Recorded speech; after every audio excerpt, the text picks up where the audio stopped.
Bonjour et bienvenue à l'émission Chrétien comme Christ. Aujourd'hui, le titre de notre émission est « Marche par la foi ». Alors Christine, tu nous lis un texte intéressant de Jean, je pense. Oui, dans Jean, chapitre 14, au verset 12, Jésus dit « En vérité, je vous le dis, celui qui croit en moi fera aussi les œuvres que je fais, et il en fera même de plus grandes, parce que je vais vers mon Père. » Il continue au verset 13, « Tout ce que vous demanderez en mon nom, je le ferai, afin que la gloire du Père soit révélée dans le Fils. Si vous me demandez quelque chose en mon nom, je le ferai. » Et là, je trouve que c'est une parole, une promesse en même temps, mais un défi. Oui, c'est une déclaration qui a une grande puissance, mais en même temps, quelle déclaration, quelle déclaration pour nous aujourd'hui, parce que on pourrait se dire, est-ce que Jésus n'exagère pas un petit peu lorsqu'il dit ça? Quand on voit les œuvres que Jésus a faites, la multiplication des pains, marcher sur l'eau, ressusciter les morts, enfin, j'en passe et des meilleurs, et qu'il est en train de nous dire, vous allez faire la même chose et encore des plus grandes. Waouh, des fois peut-être on peut dire, mais c'est pas facile à même croire ces choses-là. Enfin, quand on parle, dit oui, on va faire des plus grandes. Oui, mais est-ce que tu fais déjà ce que Jésus fait? Non. Mais comment est-ce que ça peut devenir? Comment est-ce que ces paroles peuvent devenir réalité dans notre vie? D'abord par la pratique, parce que on a vu dans l'émission précédente que les disciples ont été envoyés et qui n'ont rien pris avec eux, mais qui devaient annoncer le royaume de Dieu, et qu'ils vont accomplir des signes, des prodiges, des miracles partout où ils vont aller, guérir les malades, chasser les démons. Pourquoi? Eh bien parce qu'ils croient que vraiment Dieu est assez grand et assez puissant pour accomplir ses œuvres. Donc ça commence avec la mise en pratique, c'est ça, la mise en pratique, et puis c'est croire, c'est ça? C'est croire. En fait, ce que Jésus dit, il ne dit même pas à ses disciples, si vous croyez en moi, voilà ce que vous allez faire, mais il va dire, celui qui croit en moi. Donc ça veut dire que ça s'adresse autant à nous qu'aux disciples et aux apôtres. Il dit, celui qui croit en moi, il fera aussi les œuvres que je fais, et il en fera même de plus grandes. Et ça veut dire que la foi, c'est autre chose que de croire ce que Jésus a fait. Parce que souvent, on dit, oui, je crois la parole de Dieu, je crois ce qui est écrit dedans, je crois que Jésus, il a fait des miracles. Quelque part, on parle de l'historique, c'est ça. Voilà, c'est ça. Je crois l'histoire, je crois qu'il est capable de faire ça, mais moi, je ne suis pas Jésus. Et on entend souvent, mais moi, je ne suis pas Jésus. Non, tu n'es pas Jésus, mais Jésus dit, si tu crois en lui, si tu mets toute ta confiance en lui, si tu gardes des regards fixés sur lui, eh bien, tu vas faire les mêmes choses. Parce que, en fait, il nous a mandatés pour faire les mêmes choses et pour continuer ce ministère qu'il avait sur la terre. Oui, c'est ça, parce qu'il y a même une version qui dit « Celui qui me suit dans la foi et qui croit en moi ». Donc, qui me suit dans la foi que moi j'avais quelque part. Jésus, il est en train de dire... alors, c'est un peu bizarre de dire « Jésus avait la foi ». C'est un petit peu bizarre de dire cela. Et pourtant, oui, évidemment qu'il avait la foi. Vu qu'il croyait ce que le Père disait. Et c'est pour ça qu'il le faisait. Et des fois, on a du mal à se dire « Ah, Jésus a la foi ». Mais non, Jésus, il n'a pas besoin de foi. Mais si, bien sûr que si. Et Jésus est la démonstration de ce qu'est la foi, justement. Cette confiance totale dans les paroles du Père. Et ça aussi, je pense que c'est une clé pour mettre ce passage en pratique. Voilà, on doit croire que la réponse se trouve en Dieu. Et c'est là qu'on doit aller la chercher. Parce que Jésus le dit, parce que je m'en vais au Père. Et Jésus, souvent, dans le même évangile de Jean, au chapitre 5, au verset 19, il dit « Je fais ce que je vois faire mon Père ». Donc Jésus voyait dans les lieux célestes ce que le Père faisait, et il le faisait. Il y avait cette communion, cette relation intime, mais aussi cette vision des choses de Dieu, qu'il l'amenait du ciel sur la terre. Oui, c'est ça. Jésus voyait les choses, comme tu dis, dans les lieux célestes. Et ça me fait penser à ce verset, cette définition de la foi. La foi est la ferme assurance des choses qu'on espère, une démonstration de celles qu'on ne voit pas dans le naturel. Mais Jésus les voyait dans le surnaturel, hein, dans là où il voyait au Père le faire. Donc, c'est-à-dire que donc Jésus, il est en train de nous dire, ou il nous invite quelque part, et en disant, mais regardez ce que le Père fait, comme moi, je regardais ce que le Père faisait. C'est ça. Il est pas en train de dire, vous allez faire autrement et vous aurez les mêmes résultats. Il est en train de nous dire, vous allez faire la même chose que je faisais, et alors, vous aurez les mêmes résultats. Oui. Et en fait, il dit, je vais au Père, donc je vais être là où je voyais être le Père. Mais maintenant, si vous regardez à moi, je suis avec le Père. Hein, et c'est pour ça qu'il dit, suivez-moi dans la foi. Parce qu'il a dit, mais c'est là que je vais. Viens, suis-moi quelque part. Alors, on parle bien sûr de spirituellement. Tout à fait. Hein, on parle de nos yeux spirituels qui sont ouverts. Mais il dit, mais venez, suivez-moi, et vous allez voir, je vais vous montrer encore des nouvelles choses à faire. Exactement. C'est ça que Jésus est en train de dire à ses disciples. Et il leur dit, si vous croyez en moi, vous allez faire les choses que je fais. Si vous croyez, si vous avez cette foi où je vois dans l'invisible. Et l'Épître aux Hébreux, au chapitre 11 que tu nous as cité tout à l'heure, dira dans les premiers versets de ce chapitre que c'est par la foi que nous croyons que l'univers a été créé à partir de choses invisibles. Ce qui est visible est créé de l'invisible. Tire son origine. Hein, Tire son origine. Ouais. Et même, il dira que ça vient de la parole prononcée par Dieu. Dieu a tout créé par sa parole. Absolument, il a tout créé par sa parole, et aussitôt dit, aussitôt fait. On pourrait en parler, on pourrait le dire comme ça. Je trouvais que c'était une belle définition. Et ça veut dire que Dieu continue à proclamer des choses. Absolument. Et qu'il veut utiliser peut-être notre bouche pour proclamer sa parole aussi. Oui, aussi. Aussi, oui, ce qu'il veut faire aujourd'hui. Et en fait, quand Jésus dit on va faire des choses encore plus grandes, on va être adapté, je veux dire, aux situations. Jésus a rencontré plein de situations, il a fait des miracles de toutes sortes, mais les choses auxquelles on va être confronté, eh bien, demanderont peut-être des miracles encore plus grands pour qu'on puisse dominer aussi sur les situations qu'on rencontre. Oui, c'est ça. Et puis, donc, ça veut dire aussi que tout d'un coup, la foi prend une autre dimension quelque part, ou une autre définition, je ne sais pas comment dire, on voit les choses différemment en se disant, ah mais effectivement, il va y avoir peut-être des oppositions qui seront plus grandes, il y aura besoin de démonstrations plus importantes, peu importe c'est quoi, mais la base, c'est pas que nous devons être plus forts que Jésus, on ne doit pas avoir plus de savoir que Jésus, c'est pas ça qu'il est en train de dire. Il est en train de dire, la base de toute chose ici, de tout ce que j'ai fait, c'est la foi. C'est le fait de voir ce que le Père fait et déclarer et le faire aussi, et la mise en pratique. Et il est en train de dire, peu importe, une fois que vous faites ça, peu importe ce qui arrive devant vous, peu importe les choses que vous allez devoir faire, la méthode ou la base reste la même. Et du moment que vous faites ça, bien sûr, vous allez faire les choses que je fais. Bien sûr, bien sûr, c'est normal. Et même des plus grandes. Et là, tout d'un coup, ce passage prend vie et on se dit, ah mais, au fait, c'est possible. C'est possible parce que les défis seront différents, comme tu dis. Les défis seront peut-être plus grands et il y aura besoin de...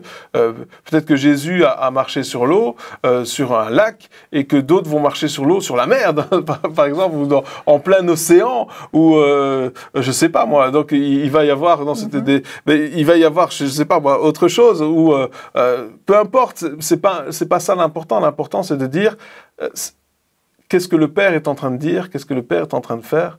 Et moi, je veux juste être un serviteur. Voilà. Qu'est-ce qu'il attend de moi dans cette situation ? Parce que nous sommes le corps de Christ, nous sommes ses mains, ses pieds, mais il reste la tête. Donc, tant qu'on obéit, je veux dire, qu'on suit les ordres de la tête, eh bien, les choses vont se disposer, je veux dire, devant nous, parce qu'on marche sur la parole de Dieu. Et c'est ça qui est important, c'est de marcher sur sa parole, de marcher sur ce que lui nous dit, sur ce, comme tu dis, on voit dans les cieux, ou on entend que le Père nous dit, et simplement de croire que puisqu'il nous le dit, eh bien c'est qu'il a tout préparé, c'est que rien n'est trop difficile pour lui, c'est qu'il reste au-dessus de toutes les circonstances.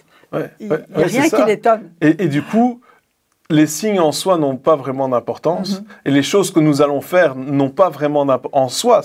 C'est pas ça le plus important. L'important, c'est de rester obéissant au Père, finalement. Et là, à ce moment-là, on va voir des choses qui se passent. Et de croire qu'à Dieu, tout est possible. Oui, tout à fait. Hein, c'est ce que dit l'Évangile de Matthieu au chapitre 19 et au verset 26. À Dieu, tout est possible. Ah, oui. Et la foi, elle croit Dieu. Oui. C'est pas seulement croire en Dieu, c'est croire ce que Dieu dit. Parce que sa parole est vivante, sa parole est créatrice, sa parole apporte la vie. Hein? La parole de Dieu, elle fait des choses extraordinaires. Et c'est ce que l'apôtre Paul va dire d'ailleurs dans une de ses épîtres, que la parole de Dieu est vivante, efficace. C'est-à-dire qu'il y a de la puissance, il y a de l'énergie dedans, il y a toute la présence de Dieu qui agit. Et il y a un passage que j'aimerais lire dans Jérémie 32 au verset 27 qui dit « Voici, je suis l'Éternel, le Dieu de toute chair. Y a-t-il rien qui soit étonnant de ma part ?» Donc, il n'y a rien d'étonnant de la part de Dieu. Alors si je mets ma foi dans le Dieu de l'impossible, qui va réaliser l'impossible, je vais voir les choses se réaliser. Mais ma foi, elle doit être en Dieu, d'abord. Et parce que ma foi est en Dieu, ben oui, alors je vais voir. Mais je crois que Dieu va le faire, je crois que Dieu va le réaliser. Oui, et puis ce passage, il nous dit, mais n'y a-t-il rien d'étonnant? Ça veut dire que finalement, il n'y a plus rien qui devrait nous étonner. Oui, et pourtant, c'est bien d'être émerveillé. C'est bien d'être émerveillé. Mais en même temps, je me faisais cette réflexion dans ce monde incrédule dans lequel on vit finalement. Oui, c'est vrai. On est vraiment dans un monde incrédule qui ne croit pas.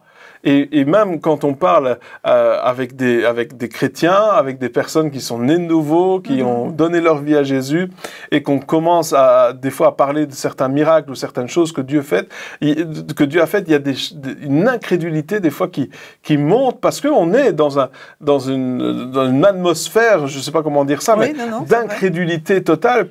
Et le message d'aujourd'hui, ça va à contre-courant complètement de cet univers qui nous entoure, de ce monde qui nous entoure, de dire mais non, on veut pas croire, on a besoin de preuves, on a besoin de démonstrations, on a besoin de ça et de ça. Mais Jésus faisait les démonstrations parce qu'il croyait. Et parce que les démonstrations, c'était pour les spectateurs, quelque part. Oui, absolument. Jésus n'avait pas besoin de démonstrations. Et donc, je pense que de la même manière, si nous voulons voir ce passage être mis en pratique dans notre vie, je crois qu'on doit arrêter de demander à Dieu des preuves. Je crois qu'il nous en a déjà donné beaucoup. Je pense qu'il nous en a donné beaucoup, mais peu importe. Et de dire, maintenant, Seigneur, je veux juste te croire et obéir à ta parole.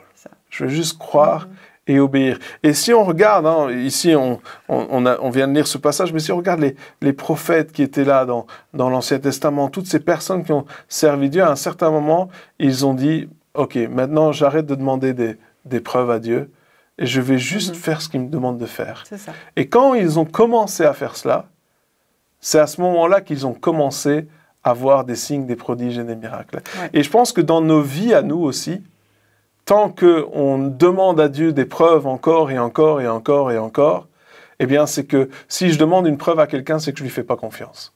C'est vrai. Si je demande une preuve, si par exemple, je ne sais pas moi, quand on loue une maison, eh bien il faut qu'on donne la caution. Pourquoi est-ce qu'on donne une caution? Parce qu'il n'y a pas de confiance. Ouais. C'est le seul. Et alors, c'est une preuve que s'il y a un problème, eh bien, et des fois, c'est comme si on demande à Dieu. Bien sûr, au début, évidemment, Dieu nous donne des preuves, bien sûr. Oui. Mais à un certain moment, on demande à Dieu des preuves encore et encore. Et je crois que ça attriste le cœur de Dieu, parce que c'est comme si tu lui dis finalement, écoute, je te fais pas encore confiance. Et tant que c'est comme ça, on ne peut pas vraiment... Mais c'est ce qui s'est passé, justement, quand Jésus a fait des miracles à Bethsaïda, Chorazine, Capernaum, etc. Il dit, mais vous continuez à demander des preuves, vous n'en avez pas encore assez avec tout ce que je vous ai montré, et malgré tout, vous ne venez pas à moi. Ouais. Malgré tout, vous êtes content de voir les miracles, mais ça ne change rien dans votre vie, vous ne vous repentez pas. Ouais, et il faut pas que notre c'est quand même terrible. C'est ça, et il ne faut pas que nous ayons cette même attitude. Oui, tout à fait. Jésus, ce qu'il voulait, c'était qu'il y ait un changement d'attitude. Voilà. C'était que les gens disent « Ah, ok, maintenant, on a vu que ce que tu disais, c'était vrai, et maintenant, on décide de croire en toi. Ouais. peu importe ce que tu vas dire, à partir de maintenant, peu importe ce que tu vas dire, on va le croire. Et peu importe ce que tu vas nous demander de faire, on va le faire. Et c'est ça que Jésus voulait. Et c'est ça que Jésus veut de nous aussi. Absolument. Et c'est pour ça qu'il dit, mais si tu me suis dans la foi, si tu crois en moi, à celui qui fait ça, alors il verra des miracles. Mais vrai. celui qui questionne constamment, alors qu'il a déjà eu des preuves, alors... La Bible nous dit, mais tu es comme ballotté parce que tu as du doute dans ton cœur. Tu es juste ballotté d'une idée à une autre, encore, et tu t'iras jamais nulle part. Et je pense que, bien sûr, Dieu nous appelle à avoir cette foi en lui, mais pour ça, il faut prendre une décision. Oui. Et c'est notre décision. Oui. C'est notre décision. On peut pas, il n'y a pas quelqu'un qui peut décider à notre place. Il n'y a pas quelqu'un qui va prier. Des fois, il y a des gens qui disent, ah, mais prie pour moi. Et comme cet homme qui disait, mais viens au secours de mon incrédulité. Prie pour moi parce que et je pense que ça va un temps, mais à un certain moment, il faut prendre une décision de dire, j'arrête de demander des preuves à Dieu constamment. Ouais. Je veux juste lui faire confiance et obéir. Et recevoir ce que Dieu a pour nous en réserve, et aussi faire ce que Dieu nous demande de faire. Et Dieu va nous envoyer, et moi j'ai écrit une phrase ici, Jésus veut nous envoyer avec rien d'autre que la puissance de Dieu. Et je vais marcher avec cette puissance. C'est déjà pas mal. Il a créé tout l'univers par sa puissance, par sa parole toute puissante. Donc rien d'autre. Mais on va avancer avec cela. Et on va laisser de côté tous nos raisonnements, toutes nos craintes, toutes nos peurs, qui nous empêchent de voir l'exaucement, qui nous empêchent de voir que Dieu est en train d'agir. Et dernièrement, quelqu'un m'a appelé sur mon Messenger, il m'a laissé un message en disant, voilà, on a tel problème, on habite dans telle ville, loin de chez moi, est-ce que vous pouvez prier pour nous ? Alors, j'ai appelé ces gens-là, je leur ai dit qu'est-ce qui se passe, et puis ils m'ont raconté un peu leur histoire. Et aujourd'hui matin, alors que j'ouvre mon iPad, je vois qu'ils m'ont laissé un message vocal en disant « Pasteur, merci beaucoup, nous sommes guéris, il n'y a plus aucune douleur, ça a disparu. La preuve en est, c'est que... » Bon, il ne savait pas marcher avec sa jambe, il y avait un gros problème. La preuve en est, c'est qu'on est allé en vacances dans les montagnes et on a fait chaque jour 8 kilomètres à pied et il n'y a plus aucune douleur.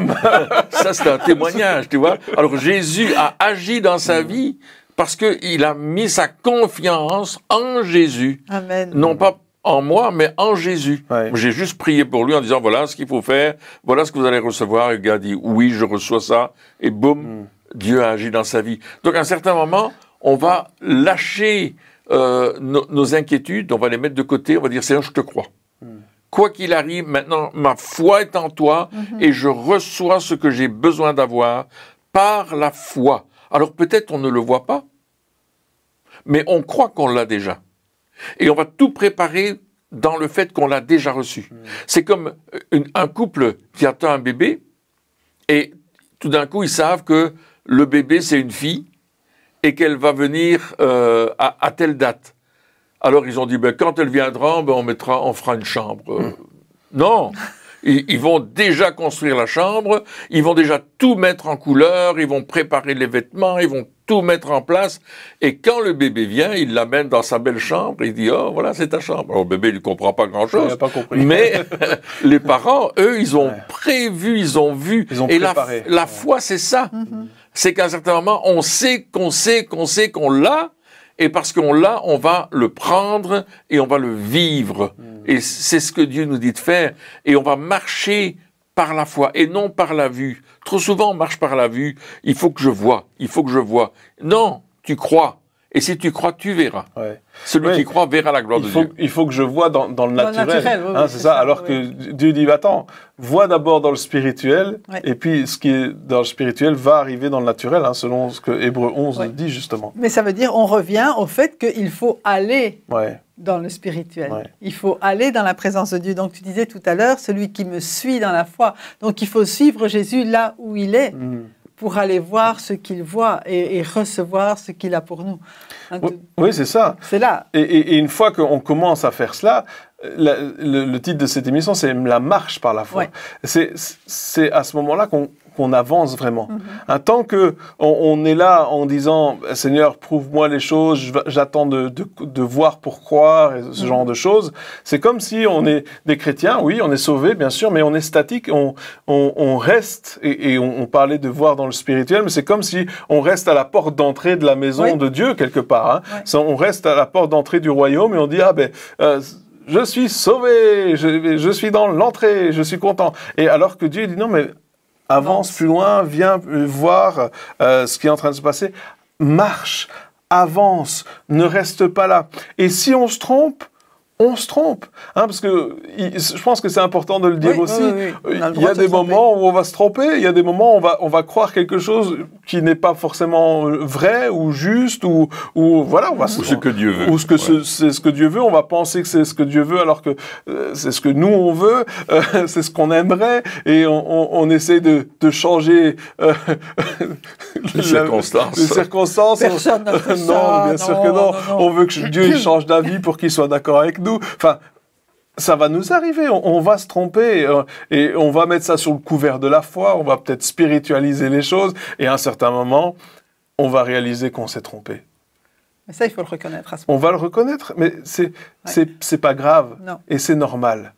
Des fois, on dit oh non, mais j'ai chuté dans la foi parce que je me suis trompé. Oui, mais on se trompe tous, on fait tous des erreurs. Tant qu'on ne le met pas sur le dos de Dieu. Tant qu'on ne le met pas sur le dos de Dieu, on dit OK.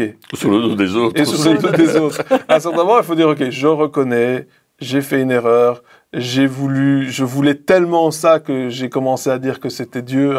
Et je voulais. Des fois, on veut tellement le bien de quelqu'un d'autre ou qu'on dit ah mais c'est Dieu. Non, c'est pas Dieu, c'est toi.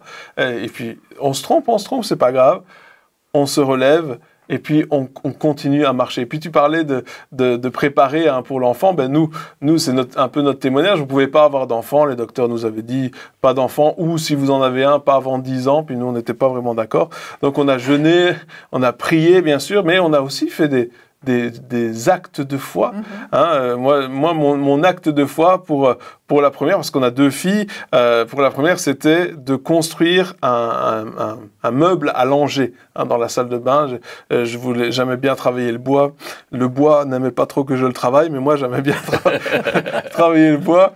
Et donc, je me suis dit, ça, c'est mon acte de foi, je vais faire ça. Puis, mon épouse, elle a commencé à peindre la chambre pour le bébé, etc., commencé à préparer. Et moi, je dis, je vais faire ça. Et c'était mon pas de foi. J'ai préparé le meuble à langer, je l'ai mis dans la salle de bain. Heureusement, la salle de bain n'était pas très grande et donc il tenait grâce au mur et à la baignoire. Mais il n'y avait toujours pas d'enfants. Mais il n'y avait pas d'enfants. Mais on a préparé. Et puis, je pense, quelques temps après, une fois qu'on a eu fini de jeûner, etc., Isabelle est tombée enceinte et hop. Mais c'était le pas de foi, c'était de dire, OK, je vais arrêter de douter sur peut-être un jour on aura un enfant ou pas, on verra bien. C'était, non, on sait ce que Dieu dit. On sait ce que Dieu a déclaré. C'est comme ça que ça doit se passer. On avait dans notre cœur cette assurance que ça viendrait. Et donc, on a juste mis en pratique. Et c'est ce que nous devons, c'est ce que chacun doit faire aussi en disant, OK, Seigneur, tu l'as dit, comme tu as dit, t'as parlé, et moi je vais agir selon ta parole. Selon, comme Pierre a dit, selon ta parole, je vais jeter les filets. J'ai pas envie de le faire, j'ai péché toute la nuit, j'en ai marre, je suis fatigué, j'ai plein d'excuses pour ne pas le faire, mais parce que tu as parlé, je vais jeter les filets. Et la pêche miraculeuse a été parce qu'il a obéi. Et la foi, elle fonctionne avec l'obéissance. Oui. On ne peut pas dire « Ah, mais je crois à ce que Dieu dit » et en même temps « Ah, mais non, je vais rien faire. » Non. Ça ne fonctionnera pas. La foi sans les actes, d'ailleurs Jacques le dit, la foi sans les actes, elle est morte, elle ne sert à rien. Donc, comme tu dis, il y a une obéissance, il y a une assurance. Et j'aimais bien parce que la foi, c'est plus qu'un désir. C'est vraiment une assurance. Une assurance parce que tu sais que Dieu t'a parlé, Dieu t'a fait cette promesse, c'est au fond de ton cœur. On te dirait non 100 fois, tu dirais c'est pas vrai. Je sais. Je sais que je sais. C'est ce qui est arrivé quand on a été voir le docteur qui nous a dit 1-1. Et on est sorti de là en disant Ah, 1-1, nous on refuse le 1-1. On n'est pas d'accord avec ce que le docteur... Et c'est pas qu'on ne reconnaissait pas l'expertise du docteur, c'est pas qu'on ne reconnaissait pas sa connaissance, etc. C'est juste que on avait, comme tu disais, on avait une assurance, et cette assurance dépassait même toute la science et même les choses, même on nous les montré en disant par A plus B, c'est pas possible, on aurait encore dit... Il n'y a rien d'étonnant de la part de Dieu. Oui, tout est possible à Dieu. Possible. Amen, oui. Et c'est ça qu'on doit répondre. Dire, ah, mais non, tout est possible à Dieu. Tout est possible à Dieu. Et lorsqu'on a la foi, et je pense que ça aussi c'est important de le dire, et qu'on avance, qu'on choisit d'avancer, qu'on choisit d'obéir, eh bien souvent, les choses s'empirent. Ah oui, c'est vrai. C'est vrai. Des fois on dit, oui, non, mais une fois que tu déclares, eh bien, tout se dégage. Non. Souvent, les choses s'empirent, et c'est comme si il y a même un mur qui se construit. Non seulement c'est plus difficile d'avancer, non seulement le chemin devient chaotique, mais en plus, il y a un mur qui se construit pour nous dire, stop! Ouais. Et c'est comme, moi j'ai toujours cette image de dire, c'est comme si on avance quand même. Comme s'il n'y avait pas de mur. C'est vrai, on avance quand même. Et au moment où tu arrives, soit il éclate, soit il disparaît, soit... Mais c'est les portes automatiques. C'est la marche par la foi, c'est ça. Mais c'est ça en fait, c'est de se dire, ah mais si j'ai la foi, eh bien tout va se faciliter. Non, ça va pas se faciliter. Il y a un combat. Ça va devenir encore plus dur, mais ce mur-là, il va exploser. Ouais. Ce mur-là, il t'arrêtera pas. Et c'est ça qui est extraordinaire. Mais quand on voit un peu la liste d'Hébreux 11, c'est pas une liste de gens pour qui tout est bien, tout a bien été. C'est vraiment tout ce qu'ils ont vécu, mais ils ont surpassé ça par la foi. Et Jésus dit, mais il y a une récompense particulière pour eux, parce que même s'ils n'ont pas vu tout ce vu dans le naturel, tout ce qu'ils ont vu dans le spirituel, ils vont le voir. Il y a vraiment quelque chose qui va se passer. Donc leur foi a été un exemple en même temps, c'était des héros. C'était des héros de la foi. Et la foi qu'ils avaient a plu à Dieu. Dieu aimait cette foi-là. Ça plaît à Dieu qu'on vienne à lui avec la foi qu'on a en lui. Seigneur, je te crois, je crois en toi. Il n'y a aucun doute. Je sais que tu peux tout faire. Et Dieu dit, je suis content que tu crois ça, parce que à cause que tu crois ça, je vais te donner une récompense. Je vais te rémunérer. Le mot récompense dans le grec, c'est la pensée, la rémunération de ce que je crois que Dieu est là et qui le fait. Alléluia. Et il va le faire pour chacun. Et ça, c'est extraordinaire de plaire à Dieu, parce que c'est notre but. Oui, tout à fait. Autant lorsque on veut pas lui faire confiance, eh bien, ça l'attriste son cœur. Autant lorsqu'on dit, peu importe les circonstances, Seigneur, je te crois, ça réjouit son cœur. Et notre but, quand même, c'est de réjouir son cœur. De marcher par la foi, ça réjouit vraiment le cœur de Dieu. Eh bien, chers amis, merci encore de nous avoir suivis pour cette émission. Et puis, on se retrouve très bientôt pour la suite.